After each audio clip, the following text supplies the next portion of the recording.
Olá, lindezas, tudo bem com vocês? Bem-vindos a mais uma aula de literatura. Eu sou a professora Andréia e o tema desta semana é trovadorismo.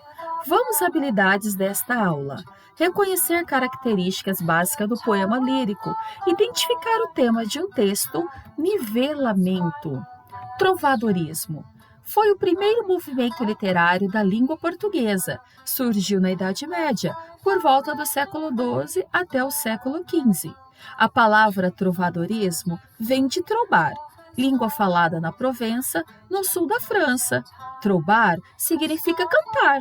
Trovador era aquele que encontrava a melhor maneira de cantar para a mulher amada. Contexto histórico. O que é o contexto histórico? Aquilo que estava rolando naquele lugar na época. O trovadorismo teve suas primeiras manifestações por volta do século XII, em um período da Idade Média, em que os países que conhecemos hoje estavam em formação, entre eles Portugal. Neste período, a Europa passava por várias invasões dos povos germânicos, o que estava gerando muitas guerras. Assim surgiu o sistema econômico que foi chamado de feudalismo. No feudalismo, apenas o senhor feudal era quem governava, pois possuía poderes totais sobre seus servos e vassalos. O senhor cedia terras e o vassalo, que era quem cultivaria a terra e depois repassaria parte da produção ao senhor feudal. Os vassalos concordavam com isso, pois precisavam de proteção caso fossem atacados ou invadidos. Além disso, nesta época, a sociedade era dividida em três segmentos: a nobreza, o clero e a plebe. E segundo a igreja, cada um deles deveria cumprir um papel ordenado por Deus. Os nobres, belatores, deveriam lutar. O clero, oratores, deveriam orar. E a plebe, laboratores, deveriam trabalhar. O teocentrismo dominava na sociedade, e o Deus da tradição católica era o centro e a justificativa de tudo. Portanto, a religiosidade foi um aspecto marcante da cultura medieval. A vida do povo estava voltada para os valores espirituais e a salvação da alma. Ou seja, galera, Deus era o cara. Vamos conhecer um pouquinho dessa pirâmide feudal? Vamos lá. Logo em cima, no topo, está quem? Nada menos que o rei. Logo abaixo vinham os cavaleiros, os nobres, a igreja. E lá na base o povão, né, minha gente? Os vassalos, os camponeses e os artesãos. Mais uma imagem dos tipos da sociedade medieval. A igreja, os cavaleiros, os nobres e os camponeses. Característica do trovadorismo. Nesse contexto, em que a liberdade artística e de pensamento eram restringidas pelo clero, surgiu o trovadorismo, movimento literário medieval caracterizado por uma poesia cantada, as chamadas cantigas trovadorescas. O trovadorismo desenvolveu-se em Portugal e os poemas eram escritos para serem cantados por poetas e músicos, que eram chamados de trovadores. Esses trovadores eram da nobreza e escreviam e cantavam, sendo acompanhados com música. As cantigas eram escritas à mão e agrupadas em cancioneiros, livros com as obras. Sabe-se da existência de apenas 3 cancioneiros: cancioneiros da ajuda, cancioneiro da biblioteca e cancioneiro da Vaticana. Os trovadores também se apresentavam em banquetes e casamentos. Além das figuras do trovador, existiam outros intérpretes do trovadorismo galego-português. Eram eles: o jogral, artista que não era nem de origem nobre e cantava e reproduzia as poesias dos trovadores. Porém, às vezes, compunha suas próprias obras, sobrevivia da arte em suas exibições, era acompanhado de soldadeiras. Era considerado o importante meio de transmissão cultural nas comunidades, pois na Idade Média a cultura oral era maior do que a cultura escrita. A soldadeira recebia pagamento para executar o trabalho de cantoras ou dançarinas e eram acusadas de serem prostitutas. Olha lá, pessoal, isso. Segrel tinha função semelhante à do jogral, pois sabia executar obras alheias, mas também cantava e compunha suas próprias poesias, porém tinha origem nobre. Ainda que fosse um fidalgo decadente, andava de corte em corte como cavaleiro trovador.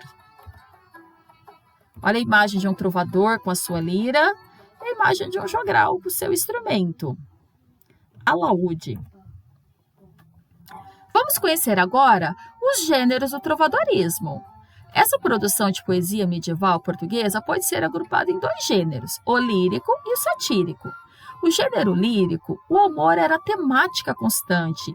Ele se divide em cantiga de amor e de amigo. Nas cantigas de amor, o homem falava sobre o sofrimento, pois amava e não era correspondido. Nestes textos, a mulher era descrita como superior e impiedosa, mas mesmo assim era tratada com muito respeito. Na cantiga de amor, a mulher era como um ser inalcançável que o cavalheiro queria servir como servia ao seu senhor feudal. As cantigas de amor retratavam, na verdade, a questão dos vassalos terem que viver como servos do senhor feudal. Já as cantigas de amigo surgiram na Península Ibérica e foram inspiradas pelas cantigas populares. Por isso, eram mais ricas e variadas e também eram mais antigas. Diferente da cantiga de amor, que o sentimento é masculino, a cantiga de amigo é uma voz de mulher, ou seja, o lírico era feminino, por mais que seja de autoria masculina, pois naquele tempo as mulheres não poderiam ser alfabetizadas. Nessas cantigas, a temática eram as mulheres que sentiam saudades de seus amados, pois eles foram separados por causa de guerras ou viagens, como as cruzadas. O eu lírico contava com um confidente para dividir seus sentimentos, e este confidente era representado pela mãe, pela amiga ou elementos da natureza. Vamos conhecer uma cantiga de amigo? Essa é do Martim Codax. Ondas do mar de Vigo, se vistes meu amigo, e ai, Deus, e verá cedo. Ondas do mar levado, se vistes meu amado, e ai, Deus, se verá cedo. Se vistes meu amigo, e por que eu suspiro? E ai, Deus, se verá cedo. Se vistes meu amado, porque hei grande cuidado, e ai, Deus, se verá cedo. Olha o sofrimento desta mocinha, minha gente. Cantiga de amor, do Bernardo Bonaval. A dona que eu amo e tenho por senhor, amostra-me a Deus, se vos em prazer for, se não dá-de-me a morte. Aqui tenho eu por lume destes olhos meus, e porque choram sempre, a mostrar-de-me a Deus, se não dá-de-me a morte. Essa que vos fizestes melhor parecer, de quanta sei a Deus, faze-me dê a ver, se não dá-de-me a morte. A Deus que meia fizeste mais amar, mostrar-de-me algo, possa com ela falar, senão dá-de-me a morte. Olha o desespero deste carinha, gente. Se não conseguir nem falar com a moça, ele prefere a morte. Vamos ao gênero satírico, eu tenho certeza que vocês vão amar esse gênero. As cantigas satíricas tiveram sua origem no povo e tinham o intuito de ridicularizar os costumes e algumas pessoas da época, sendo para momentos de zombaria. Essas cantigas se dividiam em duas categorias, a de escárnio e a de maldizer. A diferença entre as duas é que as cantigas de maldizer falavam o nome da pessoa que estava sendo zombada, e a crítica era feita de forma direta e às vezes até mesmo utilizava-se de alguma características muito peculiar da pessoa para fazer piada. Vamos às características da cantiga de escárnio. Críticas ao comportamento social, palavras de duplo sentido, ironias e trocadilhos, sem identificação direta da pessoa atacada. A seguir, veremos um trecho da cantiga de escárnio de João Garcia de Gilead. Note que o trovador não menciona o nome da mulher, que é objeto da ofensa, a qual é chamado de Dona Feia.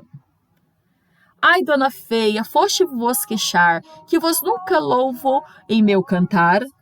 Mas ora, quero fazer um cantar. Ai, Dona Feia, foste vos queixar, que vos nunca louvei meu cantar. Mas agora quero fazer um cantar.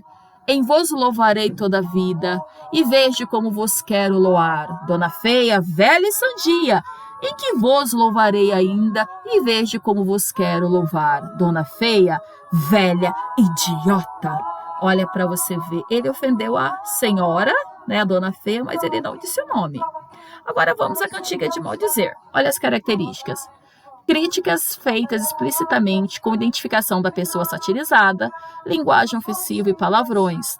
Note que na cantiga de maldizer seguinte, de Afonso Anis de Cotton, a pessoa ofendida é nomeada Urraca Lopes. A velha quisera trobar, quando em Toledo fiquei desta vez, e veio-me Urraca Lopes rogar, e disso assim, por Deus que vos fez. Não trobedes a nulha velha aqui, cá cuidaram que trobades a mim.